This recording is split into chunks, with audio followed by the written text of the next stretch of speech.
culture, geek culture, pop culture, all kinds of culture podcast. I am RJ Valesky. With me, as always, are my co-hosts, Jacob Gamble, TJ Rathburn, and how are you gents doing? Pretty well. Fair to middling. Pretty well. Fair to middling. All right. Well, that's good. I'm glad because we've got some fun stuff to talk about this week, I think. I don't know. Maybe you don't think as much. E3 happened.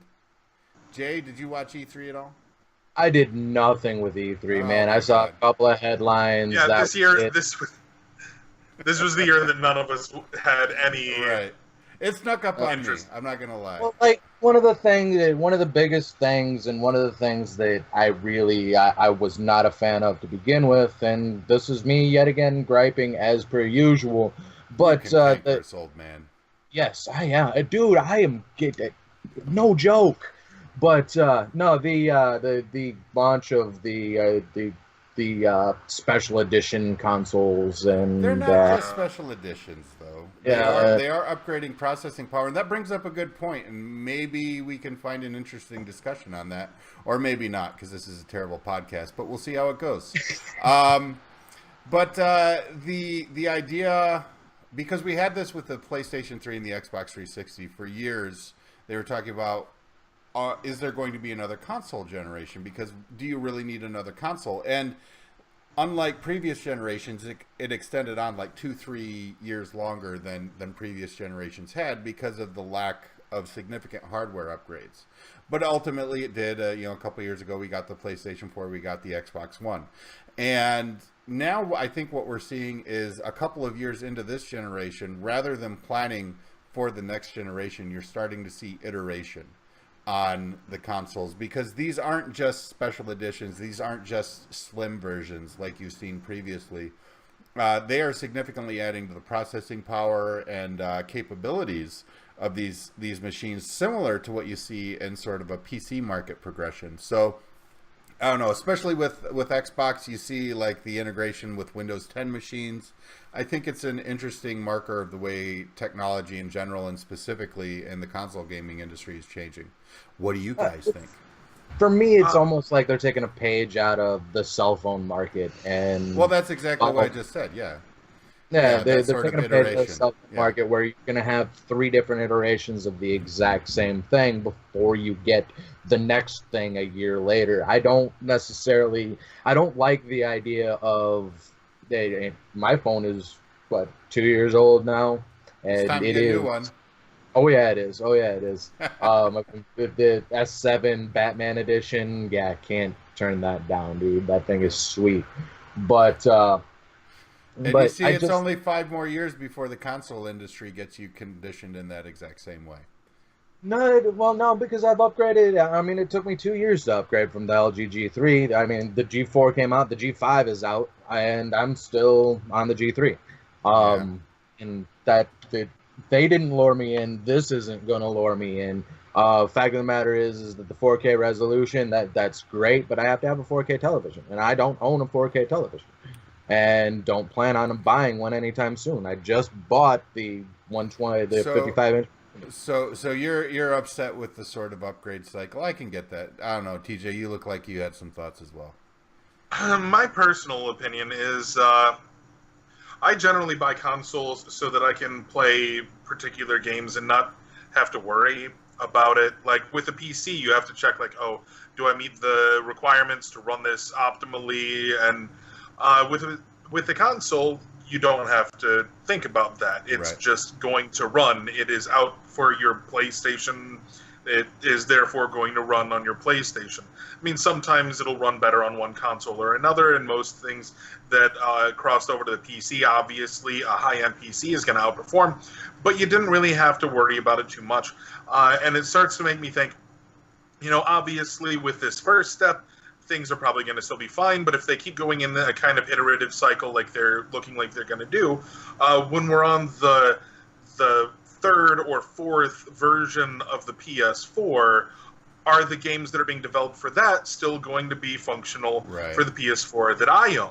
Is it just going to be them trying to be a little more subtle and a little quicker on the turnaround of the upgrade to a new console? At what point am I going to need the, Xbox One Mark III or the PS3 version 5 in order to run the game? At some point, there will be a de facto next generation, right? Yeah. So, but we have seen some of this in the past. I mean, it's not completely out of the blue for console gaming as I think about it, because I remember the N64 had a RAM upgrade pack that you had to purchase in order to play certain games, although it was never really widespread in terms of the number of games you needed to have that to play.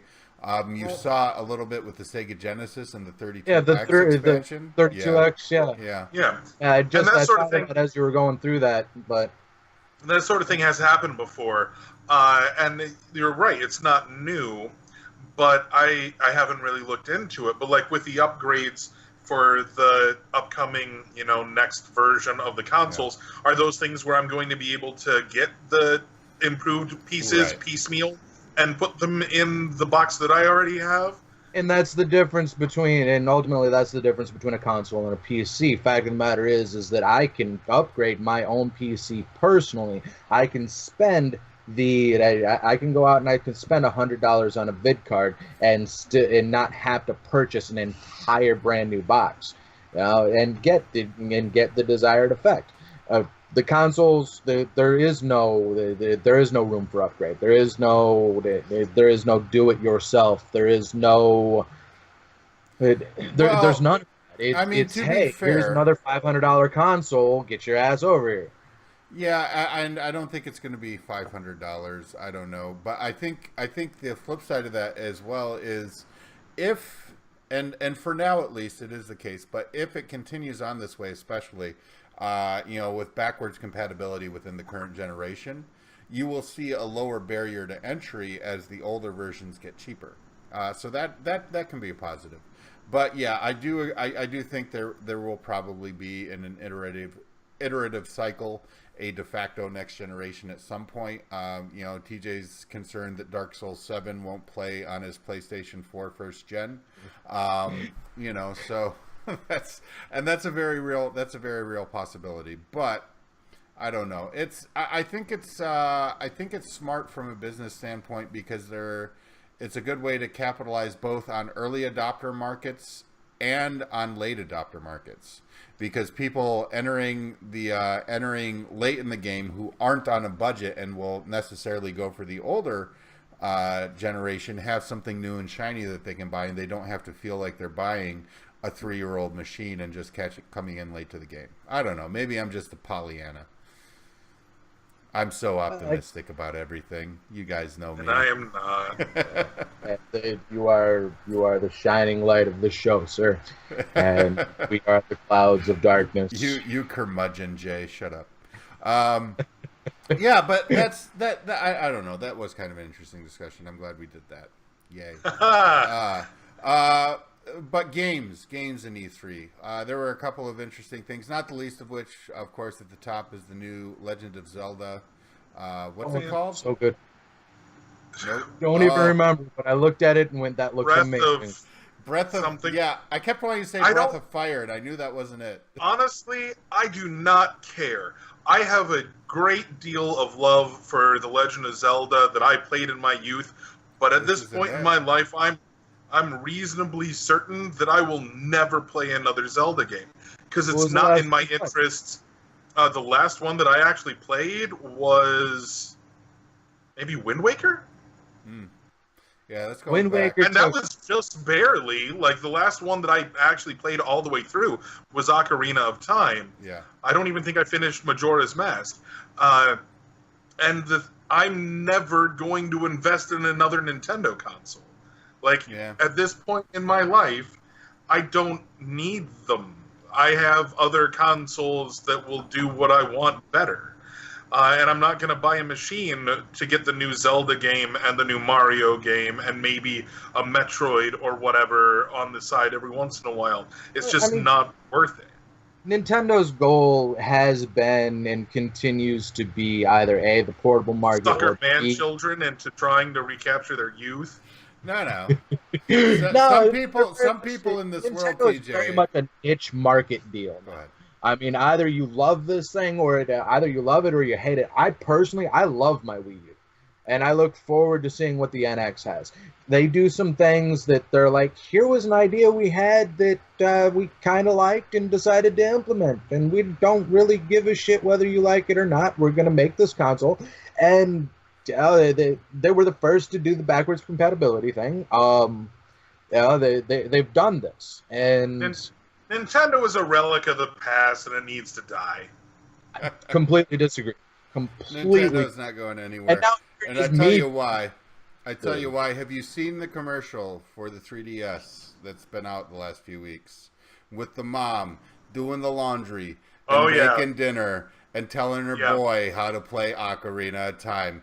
You see, we may be bachelors with no children, but we are not representative of the public at large in that regard. People our age tend to have kids. Yeah, and it's true. Like we had one of my roommates back had three twins actually, and triplets, mind you. Okay, yes, I was gonna say what? Triplets. I'm like, yeah. wait, like 3 sets of twins? Look, The word twin has a very I work specific third meaning. shift. Okay, the show is before my morning cup of coffee, and I This just is kind of go. essentially as if you had asked me to get up at like 4 in the morning to record a show. Exactly. Anyway, and one of the things that we did, and one of the things that I had an old Super Nintendo with Mario Kart.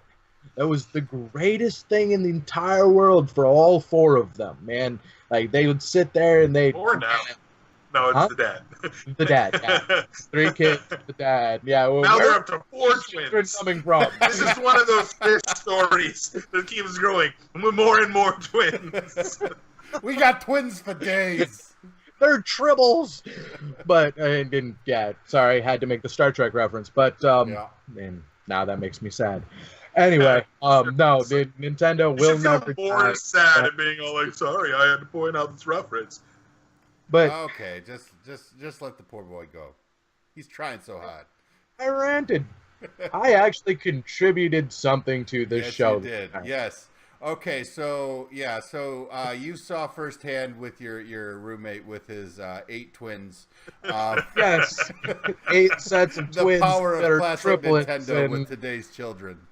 Yes, and that's very much the case, and I think that's probably what Nintendo's banking on in a lot of ways. But you know, they're playing their own game. They're dancing to their own drummer in the midst of what's going on between Sony and Nintendo. That's the way it's been for a long time. That's the way it's continuing to be. I think it's going to work out for them just fine. Speaking of classic Nintendo, those halcyon days. There was one other game I just want to give a brief shout out to that I saw come out of E3 that's called I Am Setsuna.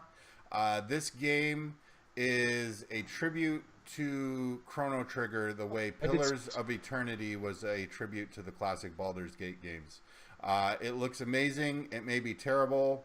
I'm still going to play it on what I think it's going to be on the PS4 in Japan. It got a Vita release. I don't think it's going to be on the Vita, which makes me a little sad because I love my Vita, but I'll still get it on the PS4. I'm going to play it and we'll see how it goes. So there you go. Other stuff happened at E3, but I don't think any of us give a shit. Spider-Man PS4. Yeah. Spider-Man. Yes. Spider-Man what? A new Spider-Man Spider-Man game. PS4. PS4 exclusive Spider-Man game, and from the footage, looks amazing. Yep. And while we're on one final thing, there's one thing that slipped my mind and segues into our next topic, but that is an Oculus Rift game called Star Trek Bridge Crew. Yeah, where I'm never going to play this game because I'm probably not going to buy an Oculus Rift. I'm not going to invest that kind of money in the video card and the blah. I'd have to make a lot more money, but it still looks awesome, and I'm glad it exists. It's a VR game where you play a captain or a helmsman or somebody from engineering, and you go do Star Trek-y stuff.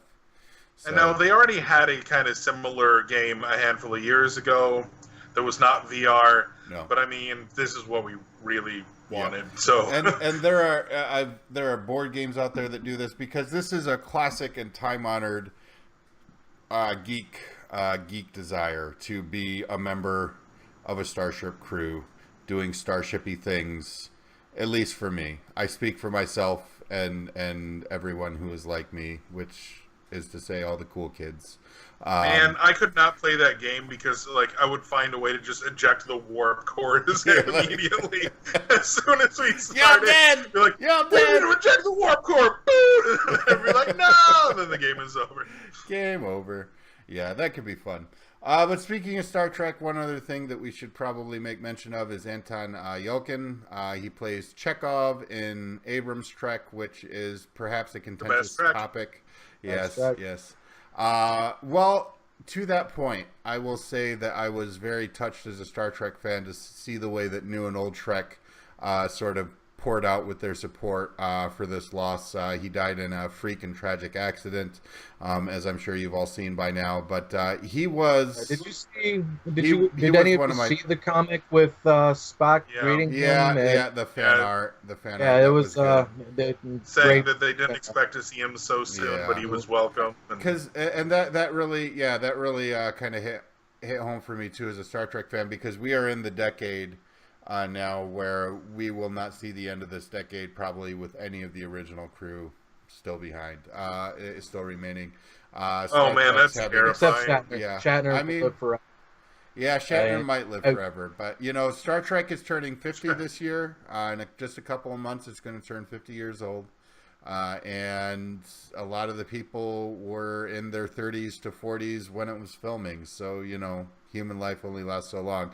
But now see someone from the new crew taken in such a freaking tragic way is, you know, worth mentioning. And of course, you know, he will be remembered by me as one of my favorite parts of New Trek. One of the things that I really appreciated about his performance in Trek is the man was actually Russian. Yes. Spoke the language, had the accent, and they were like, nope, not cartoony enough. And they made him learn how to do a fake Russian accent for the film. And he did it. He did. I saw prior to Star Trek, I had seen him in Odd Thomas? Yeah, Odd Thomas, Crazy Love. Yep. And something else. And ultimately he was good to begin with, and I really enjoyed it. The one had Jennifer Lawrence in it, and it was a really good movie. I don't remember. I think it was Crazy Love. Anyway, yeah, he was a great actor. I was a fan of him before he even hit Star Trek, and once he did that stuff, I mean, he was a great actor and will be missed. Yeah, definitely. I'm looking forward. I read today that they're going to be they're in the process of recording a small tribute to him, and they're of course dedicating Star Trek Beyond to his memory. So, you know, I was already going to see it, but now I'm looking forward to it in that regard as well. So, all right, Anton Yelkin, much love, baby. All right, rest in peace. Pour one out for you. And I think on that happy note, we've covered just about all that happened this week, but. Or for us that we gave a shit about it. For us, that was of significance to us. We don't care what you think. Yeah. Unless you think but we do. So, you know, go ahead and leave us comments. Yeah. Hey, we remember or don't, because we don't read them anyway anymore. Guys, so. remember when we weren't openly antagonistic to our very small audience? Those were the days. Those were the days. Those are the days. Maybe we can get back to those days. I don't know. Sometimes you can patch up relationships. You never know. Is it ever worth it? All right. Before I start singing Fatboy Slim and that old pair of jeans, let's go ahead and get the hell out of here. It's a great song. Look it up if you don't know it. You probably do. Jay doesn't. But I'm trying to think if I do or not. I just didn't want you singing, and we got to go. We got to go. So for you, Jacob Gamble, for my friend TJ Rathburn, I am RJ Velasquez, and we will see you guys when we see you. Bye-bye. Bye-bye.